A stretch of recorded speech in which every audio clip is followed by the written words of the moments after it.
Breaking news చూస్తున్నాం. పోలవరం ప్రాజెక్టులోని కీలక ఘట్టమైన diaphragm wall పనులు ప్రారంభమయ్యాయి. Central soil material research station ప్రతిపాదించిన T5 ప్లాస్టిక్ కాంక్రీట్ మిశ్రమం నిర్మాణంలో ఉపయోగించేందుకు కేంద్ర జలసంఘం ఆమోదం తెలిపింది. పోలవరం ప్రాజెక్టు అథారిటీకి తమ నిర్ణయాన్ని కేంద్ర జలసంఘం వెల్లడించింది. దీంతో డయాఫ్రామ్ వాల్ పనులు ఇవాల్టి నుంచి ప్రారంభించేందుకు అధికారులు అన్ని ఏర్పాట్లు చేశారు. ఏడాది చివరికల్లా పనులు పూర్తి కానున్నాయి. పోలవరం ప్రాజెక్టులోని కీలక ఘట్టమైన డయాఫ్రామ్ వాల్ పనులు ప్రారంభమయ్యాయి. Central soil material research station ప్రతిపాదించిన T5 ప్లాస్టిక్ కాంక్రీట్ మిశ్రమం నిర్మాణంలో ఉపయోగించేందుకు కేంద్ర జలసంఘం ఆమోదం తెలిపింది. పోలవరం ప్రాజెక్టు అథారిటీకి తమ నిర్ణయాన్ని కేంద్ర జలసంఘం వెల్లడించింది. దీంతో డయాఫ్రామ్ వాల్ పనులు ఇవాల్టి నుంచి ప్రారంభించేందుకు అధికారులు అన్ని ఏర్పాట్లు చేశారు. ఈ ఏడాది చివరికల్లా పనులు పూర్తి కానున్నాయి.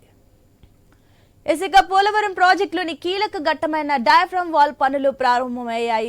Central soil material research station ప్రతిపాదించిన T5 ప్లాస్టిక్ కాంక్రీట్ మిశ్రమం నిర్మాణంలో ఉపయోగించేందుకు కేంద్ర జలసంఘం ఆమోదం తెలిపింది. దీనికి సంబంధించి మరిన్ని డీటెయిల్స్ మా కరెస్పాండెంట్ భార్గవ్ అందిస్తారు. భార్గవ్, దీనికి సంబంధించిన డీటెయిల్స్ ఏంటి? మరోపక్క అటు కేంద్ర జలసంఘం కూడా అటు T5 కాంక్రీట్ తో ఉన్న కాంక్రీట్ నే వాడాలి అంటూ తెలుస్తుంది. ఏంటి T5 ప్లాస్టిక్ సంబంధించిన డీటెయిల్స్ ఏంటి?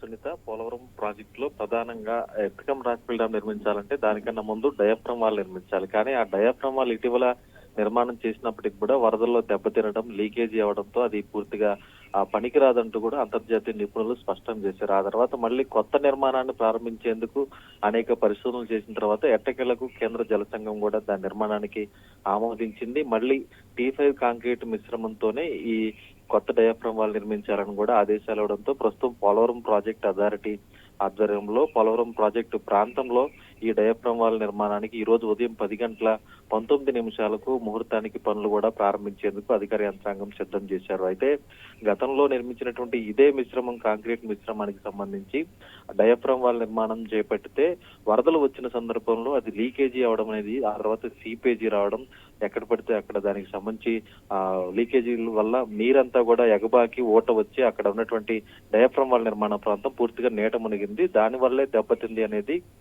అటు రాజకీయంగా కానీ లేదంటే శాస్త్రీయ పరంగా కానీ స్పష్టమైనటువంటి పరిస్థితి కూడా ఉంది. ఆ తర్వాత కేవలం డయాఫ్రామ్ వాల్ పూర్తిగా దెబ్బతినడానికి కాపర్ డ్యాంల మధ్య గ్యాప్ ఉంచడం వల్లే కారణం.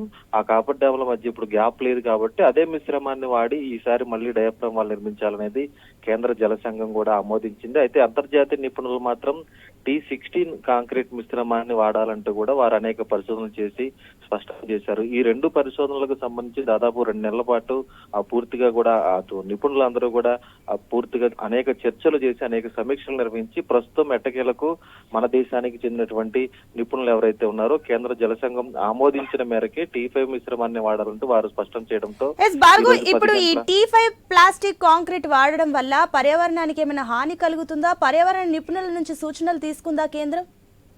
ఖచ్చితంగా కూడా పర్యావరణ నిపుణులతో పాటు పోలవరం ప్రాజెక్ట్ అథారిటీలో ఉన్నటువంటి నిపుణులు ఎవరైతే ఉంటారో ఇరిగేషన్ నిపుణులు వారందరి సూచనల మేరకు కూడా ఎటువంటి పర్యావరణానికి హానికరమైనటువంటిది మిశ్రమాలు ఇందులో కూడా కలవవు. అలాగే భూమి లోపల ఇది నిర్మించడం అయితే జరుగుతుంది. డయాఫ్రామ్ వాల్ అనేది ఎక్కడ భూమి పైకి ఏమాత్రం కూడా కనబడదు. భూమి లోపల ఎర్తకం రాక్ఫిల్ డ్యామ్ నిర్మాణానికి సంబంధించి పునాది మాత్రమే డయాఫ్రామ్ వాల్.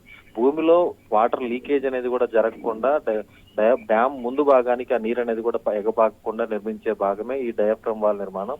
ఈ తరుణంలో ఆ లోపల లీకేజ్ అనేది కూడా 30 నుంచి దాదాపు 160 మీటర్ల లోపల వరకు కూడా ఈ డయాఫ్రామ్ వాల్ అనేది భూమి లోపల నిర్మాణం చేస్తారు. ఈ వాల్ అనేది నిర్మిస్తేనే దానిపైన ప్రధాన డ్యామ్ అనేది కూడా నిర్మించాల్సిన అవసరం ఉంది. కాబట్టి ఖచ్చితంగా ఇందులో ఎటువంటి పర్యావరణానికి హాని కలగదు. అలాగే గతంలో జరిగినట్టు లీకేజీ కూడా జరగదు అనేది కేంద్ర జలసంఘం ప్రస్తుతం స్పష్టం చేస్తుంది. అంతేకాదు దాదాపు 100 ఏళ్ల పాటు ఈ పోలవరం ప్రాజెక్టు నిర్మాణం ఉండాలంటే పునాదే మెయిన్ కాబట్టి పునాదికి సంబంధించి అన్ని చర్యలు కూడా తాము పరిశోధనలు చేసి ఈసారి ఖచ్చితంగా అటు ఎగువ దిగువ కాపర్ డ్యామ్ నిర్మాణం ముందుగానే పూర్తి చేశాం కాబట్టి అలాంటి సీపేజీ కూడా ఉండదు అనేది ప్రస్తుతం వారి నుంచి వెల్లడిస్తున్నారు. ఈ ప్రాజెక్ట్ నిర్మాణం పూర్తి కావడానికి ఇంకా ఎన్ని సంవత్సరాలు టైం పడుతుంది? అండ్ అదే విధంగా దీనికి సంబంధించిన బడ్జెట్ డీటెయిల్స్ ఏంటి? ఖచ్చితంగా ఇప్పుడు నిర్మించేటువంటి డయాఫ్రమ్ వాళ్ళకి దాదాపు గతంలో 400 కోట్ల రూపాయలతో డయాఫ్రమ్ వాళ్ళు నిర్మిస్తే అది దెబ్బతినడం వల్ల ఇప్పుడు 900 కోట్ల రూపాయల వరకు వ్యయం పెరిగింది కొత్త డయాఫ్రమ్ వాళ్ళ నిర్మాణానికి. ఇంకా మొత్తం ఈ డయాఫ్రమ్ వాళ్ళ నిర్మాణాన్ని డిసెంబర్ లోగా పూర్తి చేయాలని బావర్ సంస్థ ఎవరైతే నిర్మిస్తున్నారో వారికి రాష్ట్ర ప్రభుత్వం గానీ కేంద్ర జలసంఘం గానీ ఆదేశాలు ఇవ్వడం జరిగింది. ఈ ఏడాది చివరికల్లా కూడా డయాఫ్రమ్ వాళ్ళ నిర్మాణాన్ని పూర్తి చేస్తే ఆ తర్వాత ఎత్తుకం రాక్ఫిల్ డ్యాం నిర్మాణం ప్రారంభిస్తే అది 2 సంవత్సరాలు అంటే 2027 సంవత్సరం డిసెంబర్ నాటికల్లా కూడా పూర్తి చేశారా ప్రస్తుతం ప్రణాళికలు సిద్ధం చేసుకున్నారు. అదే కనుక సవ్యంగా నిధులు కేంద్రం నుంచి రావడం కనుక జరిగితే ప్రస్తుతం ఎన్డీఏ కూటమిలోనే ఏపీ ప్రభుత్వం కూడా ఉంది కాబట్టి ఆ నిధులు సకాలంలో వస్తాయని ఇప్పటికే 12,500 కోట్లు ముందస్తు అడ్వాన్స్ కూడా రావడం జరిగింది కాబట్టి ఖచ్చితంగా 2027 డిసెంబర్ నాటికి ఈ ప్రాజెక్టు పూర్తవుతుందనేది కూడా ప్రస్తుతం రాష్ట్ర ప్రభుత్వం భావిస్తుంది. అందుకు ఈ రోజు పనులు కూడా ప్రారంభిస్తే సకాలంలో ఈ ప్రాజెక్టు పూర్తవ్వాలని కూడా అందరూ ఎదురు చూస్తున్న పరిస్థితి ఉంది. భార్గవ్, ఇక ఫైనల్ గా చూస్తే కూడా ఈ ప్రాజెక్ట్ నిర్మాణం పూర్తయిన తర్వాత అక్కడ స్థానిక ప్రజలకు ఎలాంటి ప్రయోజనం ఉంటుంది అనుకోవచ్చు?